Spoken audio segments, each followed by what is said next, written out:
Hey guys, I'm climbing this mountain right now. I don't know how high I am. It feels like I've gone 10 miles so far, so I'm guessing I'm halfway. No, I don't. I'm guessing maybe a mile and a half. I hope more than that.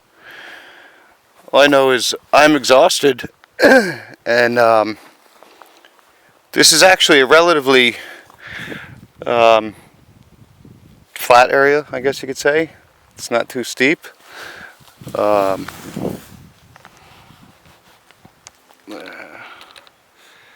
It's like an old ATV trail that I don't see any fresh tracks. The only thing I see are lots and lots and lots of moose tracks. I saw a bunch of bear tracks before, and I can't tell you what kind of bear it was. I know they were big, the tracks, because I put my foot next to them, and it was at least half the length of my foot. So it's very dense up here. We're towards the top of the tree line, and these bushes just really have overgrown the trail. So I take extra caution when I'm walking through something like this, because you can't see more than 10-15 feet in front of you in the thicker areas. Like a little bit further down, it was so narrow that I had to bend down under the bushes to get through it. So yeah, when that happens, I walk a little bit slower and listen a little louder and make a little bit more noise. You can see I'm getting towards where I'm out of the tree line. That up there, that big bulgy thing, that's where I'm headed. And it's not the top of the mountain, it's about the halfway point. It's is it like 30, almost 3,200 feet. All I know is I'm exhausted, and there's no way in hell I'm going to make it up to the top of this thing. Because when I'm on the steeper areas, oh man, it's like walking upstairs non-stop, except your feet aren't flat, so it makes it even more difficult. And you're walking through mud. Luckily up here it's a little bit more dry. But the steeper areas are coming. I don't think I've hit more than 30 degrees right now. Up around here, it kind of goes up and then it curves over and goes up. And as it curves over and climbs, that's where you hit the 30 to 40 to 45 degree inclines. And then as you get towards the top of that bulge thing, that's when you hit the 40 to 50 degree inclines for about 1,200 linear feet, climbing up there. So almost a quarter mile of 40 to 50 degree inclines I gotta walk. I don't think I'm gonna do it. I forgot my trekking pole in the house. That's very important because it helps me go uphill. And my ankle's been hurt, my right ankle, and I busted that ankle, so I don't know, 6 years ago now, when I was running in the woods, and it never, quite healed right. So whenever I get a lot of exercise or a lot of flex on my ankles, it tends to hurt. So I usually, I don't necessarily use the trekking stick as a crutch, but I use it to take some of my weight off. But it's more important when I'm going downhill or up steep inclines. It helps out quite a bit. But when I'm going downhill, my knees suck. They get incredibly painful. They don't like to bend with weight on them. For some reason, it's alright going uphill, but not downhill. And anytime, like climbing Mount Tammany by the Dullwater Gap, by the time I got down to the bottom from the top of it, I could barely walk. It was so difficult to make it from the trailhead to the parking lot. My knees just wouldn't work, and it was just pain, like have to take a Percocet type of pain. And this is quite a bit more of an elevation gain than Mount Tammany.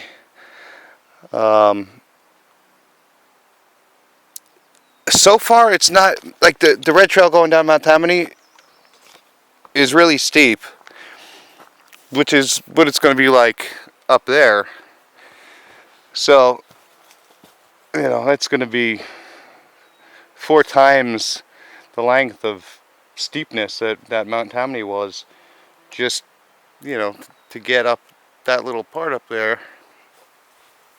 I'm afraid my knees aren't going to work by the time I get a quarter of the way down, and I'm not going to make this extra 3/4 of the way back. But I don't know. It's probably around 5 o'clock. No, it's got to be after 5. It's got to be around 6 o'clock. Oh, it's 5:40. Yeah, I started around 4:20. So I would hope after almost an hour and a half I've made it. I've made it a mile and a half. But who knows? It's quite warm, at least in the sun. Once you get in the shade, it's not so bad. And there's a slight breeze coming down the mountain. It's not as powerful. Normally we have breezes non-stop. I would imagine like down in the valley, there's quite a good breeze today. But up here, the higher up I got, the more calm the air got. And you can see the leaves are barely moving. Alright, well now they're not moving at all. But luckily I got my good old, I like all these things, zipper pants I turn into shorts. And thank you, Michael Lynn, for these awesome socks. They're the shit. My hiking boots are incredibly comfortable, but with these socks, my feet are like in heaven right now. They're just, you know, I haven't done a hike like this in years, well over 5 years, and I don't even feel anything close to a blister forming, nothing. They're just comfortable and snug in there. So thank you, Michael Lynn. And they're not sweating or anything. It's great. But I didn't time it out quite as well as I had planned. I was hoping the sun would be a little bit further. If you can see that crazy bright thing there, it's going to start setting behind the mountain soon. And again, this is just like a hump on the mountain. The ridge is the ridge is way up there, and it runs way down there is Plamer Peak, and there's a ridge that runs all the way down along these mountains, so you can see it up there, and it just connects all these mountains. And every once in a while there's, you know, a big peak that comes off it. I mapped it out, I'd have to continue about 3 1/4 miles past my goal today, which, you know, I don't think I'm going to get to up at that funny little bulge thing. So from there it's about 3 1/4 miles and another nearly 3,000 feet in elevation gain to get to the ridge line that connects to all the other mountains. And you know, on Google Earth and from down below, it looks like it's nice and simple. You know, it looks a little bit nicer than that, a little bit smoother. But if you think about it, that mountain over there is over 6,000 feet high. It's, trying to think, I think it's about 15 miles away, the top of it from here. 5 River, yeah, maybe about 12. So those little ups and down things, they don't look that big. I figured, oh yeah, you could just reach up to the top of them. But you're looking at like 50-foot little cliffs up and down there along that ridge line. The one behind me doesn't seem as bad. It seems a lot smoother. Because that mountain, it just kind of goes straight up from the riverbank, whereas this mountain kind of goes up and down and up and down and up, and then the other side is real steep, like this side, just from the way they formed. So I don't know, maybe it's smoother up there. But this is a very long video. All I was going to tell you that I'm exhausted and hot, and my shirt is soaked, and it's only right here. It's probably in the upper 60s. Down by the house, it was 70 when I left, and I'm trying to think. I think I'm close. No, I think I'm over 1,000 feet now. I'm trying to remember where this. I think yes, where this little turn is, where it starts to go straight up again. I think that was about 1,200 feet. Unfortunately, I have no internet here, no phone or anything, so I can't get onto Google Earth and all that and find out where I am. But actually, I did just download an app for elevation that I used before on my old phone, and you don't need the internet for it, so I can actually find out. Whoa, that was cold. This sweat on my shirt. I can actually find out where I am, so that gives me an idea of how many more vertical feet I have to gain to get to my goal. But it's, what is it? It's 5:40 right now. So that gives me about 7 hours until it starts to get dark, or at least 7 hours until sunset. So, you know, I could do it if I take a little rest here and there. I've got plenty of food with me. This guy right here is heavy. It weighs about 30 pounds, plus my, oh, I was looking for my camera. It's in my hand. I'm using it. Yeah, my camera's a couple pounds, and then the gun and everything. That's, you know, this stuff's not light. So, yeah, it'd be a lot easier if I didn't have all the extra weight on me. And this thing on my back, cooling me down. Again, thank you to Javier. He gave me this last Christmas, I think, 2 Christmases ago. And like many Christmas presents, it just kind of sat in my room for a while, because I don't know, I have a habit of doing that. It takes me a while to start using things. They just kind of sit there. I'm like, you know, one day I'll need it, and I'm like, oh, perfect. And then I use it all the time after that. And this backpack, I've used it a couple times since I've been out here, and this is the first time I really filled it up with all the water and all that stuff. And it's great. It's incredibly comfortable. The back support is great. The padding's great. All the front, I don't know how wide I am. The front connectors and everything are perfect, and they connect right above my belt, which is perfect, so I can wear my holster without this interfering, and easy access in case I need to grab it. And the other thing I do, so that I avoid bears from the get-go, is I leave my keys here. One, I'll never lose them. I know they're there, but as I walk, it just makes a little jingle. So it warns the animals ahead of time. I did actually run into, I think it was a grouse, which are funky little birds. I don't know, maybe it was a pheasant. I don't know. I'm not a bird person.